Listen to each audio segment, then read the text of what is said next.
Ibu mau tahu cara belajar kalian, biar orang lain tahu bisa niru.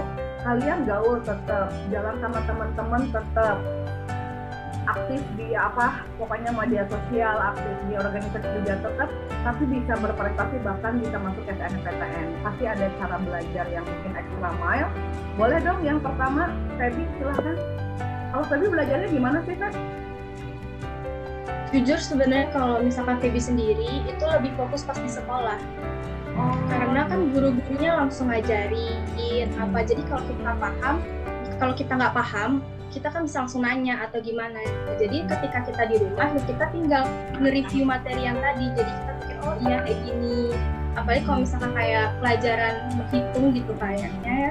Itu kan kita diajarin step-stepnya. Ntar kalau misalkan sampai di rumah, ya kita belajar lagi, kita ingat-ingat lagi, oh ini caranya kayak gini. Kalau nggak tahu kan kita ada yang namanya internet gitu ya. Kalau nggak tahu kita bisa cari di sana. Kita tinggal tanya lah guru gitu. Bu, saya cari di sini di internet kayak gini-gini. Ini caranya betul apa enggak gitu. Dan yang pasti yang perlu diingat gitu ya, kewajiban kita sebagai siswa itu kan belajar. Terlepas dari kita refreshing atau gimana. Jelas kita butuh refreshing, kita butuh main sama teman, kita butuh hal-hal yang lain. Tapi selalu ingat kewajiban kita sebagai siswa itu kan belajar. Kita nggak bisa ngelepas tanggung jawab kita sebagai siswa karena kita cuma mau enaknya doang. Kita kalau mau mendapatkan hak, kita juga harus melakukan kewajiban. Kayak gitu sih lebih tepatnya. Waduh, nggak nyangka seorang Feby bisa ngomong kayak gitu loh. Cocok jadi pengacara ini. Kalau Dita gimana? Cara bertahan terus, diam-diam juara 1 aja. Kayaknya kalau Feby bilang susah banget nyalipnya. Gimana belajarnya? Sebenarnya Bu, saya di rumah tuh nggak terlalu dipaksa belajar sih. Cuman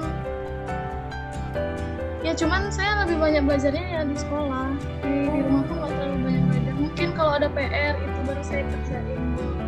Jadi ya sama kayak Feby, lebih banyak pahamnya kalau di sekolah langsung dijelasin.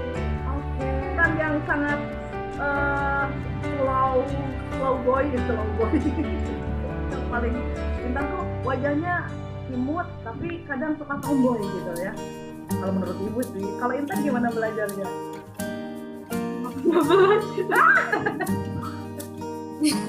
Terus gimana dong tiba-tiba jadi bisa? Kalau misalkan ada ujian atau bisa lulus ini, kamu gimana triknya? Mungkin beberapa jam belajar. Beberapa jam belajar di rumah? Di rumah apa di sekolah? Di rumahnya? Di rumah. Oh gitu, wah ini betul lucky girl ya. Nggak begitu banyak belajar tapi nilainya oke gitu kan. Ini berarti doanya yang kenceng nih mamahnya. Kalau Kristina gimana? Kalau saya belajarnya santai aja sih Bu, slow aja. Yang penting pas guru jelasin tuh kita fokus dengerin, nggak kayak main-main gitu. Terus biar kan apa yang disampaikan sama guru tuh ngendek di pikiran kita gitu. Kalau ada yang perlu ditanya ya tanya gitu, nggak usah malu-malu gitu. Review ada garis-garis besarnya lah, walaupun kayak cuma sekilas saja yang refresh pikirannya biar inget lagi gitu iya. Dari tidur gitu kan. Iya benar-benar gitu. Oke, jadi ternyata hampir sebagian besar dari kalian justru yang paling menjadi faktor utama bisa itu adalah fokus ketika belajar di sekolah ya, ketika guru menjelaskan. Baru nanti kalau di rumah direview lagi untuk menguatkan. Kalau di biologi untuk menguatkan sinapsisnya itu, hubungan antar sarafnya. Oke, next. Pertanyaan berikutnya, kalian sekarang masuk ke perguruan tinggi. Ibu pengen tahu ini jurusan yang kalian memang suka atau memang ya udah dapetin aja, dan sebenarnya what do you want to be? Kalian tuh pengen jadi apa sih sebenarnya gitu ya? Kayak dari Intan dulu. Intan, ini jurusannya udah beneran jurusan kamu nggak? Sebenarnya kayak jurusan pilihan kedua. Yang pertama tuh saya sebenarnya pengen nyari akuntansi di Poltek. Tapi karena saya pengen ikut SNM dulu, kayak iseng-iseng aja sih sebenarnya kan. Saya milih kalau di tangan tuh yang sama ternyata waktu cek lulus. Terus waktu tanya orang tua boleh diambil apa enggak, terus orang tua ya ambil aja, jalan aja, mungkin pihak itu masih jalan buat Oke, jadi jalanin dulu aja nanti ke depannya. Yang pasti dimanapun kalian berada, pokoknya jadi yang terbaik aja. Ke depannya kita lihat, gitu ya. Oke. Nah, kalau Dita, ini jurusan memang yang kamu inginin ya, Dita? Sebenarnya dari cita-cita aja Bu ya. Cita-cita saya tuh pengen jadi pegawai negeri. Pengen pegawai negeri, terus waktu kecil itu ada dua sih sebenarnya. Dulu saya suka bungkus-bungkus, yang kedua saya suka ngajar-ngajar. Jadi di rumah kan ada anak-anak kos gitu. Itu saya sering fotokopiin buku, saya ajarin mereka, saya pakai papan tulis, saya nulis-nulis gitu. Jadi dari sana itu ibu saya, Bu Made, saya tuh jalan tuh harus gini Bu, harus dari suara dari tuntunan ibu. Wah, ya ampun gitu. Dita, sebegitunya. Saya emang gitu Bu. Saya sedih lagi Bu. Oke. Belum selesai Bu. Belum selesai, ya. Jadi ada dua pilihan kan. Saya mau, yang pertama tuh saya, karena saya jurusan IPA, saya milih pendidikan kimia. Itu juga dari saran dari ibu.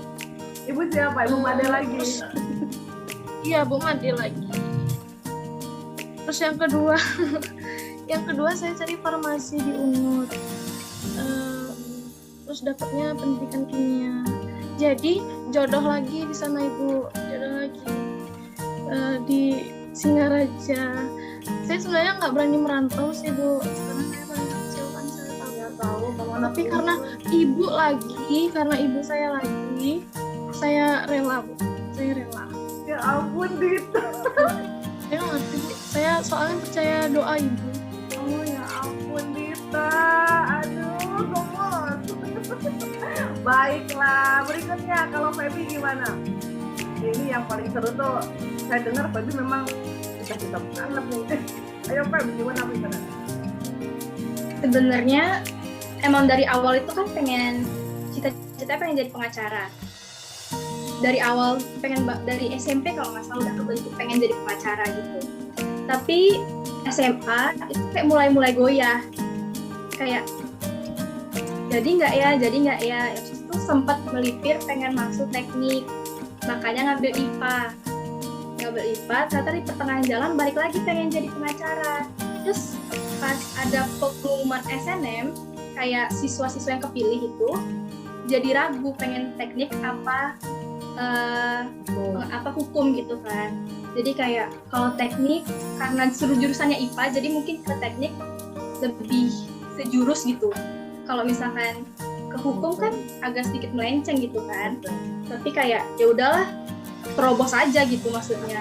Kalau misalkan emang berjodoh kayak kata Dita, kalau misalkan berjodoh ya pasti di sana aja dapatnya gitu. Akhirnya ngambil pilihan pertama hukum, pilihan kedua itu ilmu politik. Karena kan hukum sama ilmu politik maksudnya masih satu ini kan, satu genre ya, satu aliran gitulah ya. Ya, satu aliran gitulah makanya. Jadi kalau nggak dapet hukum masih ada ilmu politik gitu. Tapi sementara dapetnya hukum. Jadi kayak ya mungkin emang Tuhan menakdirkan di unit hukum gitu. Wih keren, itu kayaknya doa ibu juga loh, jadi luar biasa. Betul sekali tuh, 2 poinnya ibu luar biasa, jangan macam-macam sama ibu makanya ya. Oke, keren banget. Kemudian kalau Christina, memang ini jurusan yang diinginin gitu ya Chris?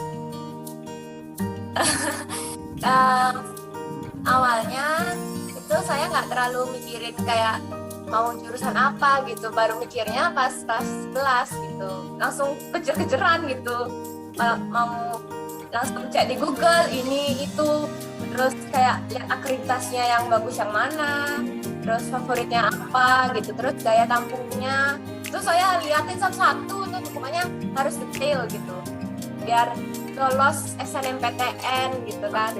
Terus akhirnya saya ketemu nih jurusan teknologi informasi di UNUD nih. Terus juga satu aliran juga kan sama IPA. Nah itu saya lihat-lihat di Google, lihat-lihat YouTube. Langsung ke Soferdi lagi ya. Setelah sekian lama di Soferdi, kalian ungkapkan momen yang paling berkesan ketika di Soferdi. Momen apa yang bikin kamu benar-benar berkesan di SMA? Apapun itu.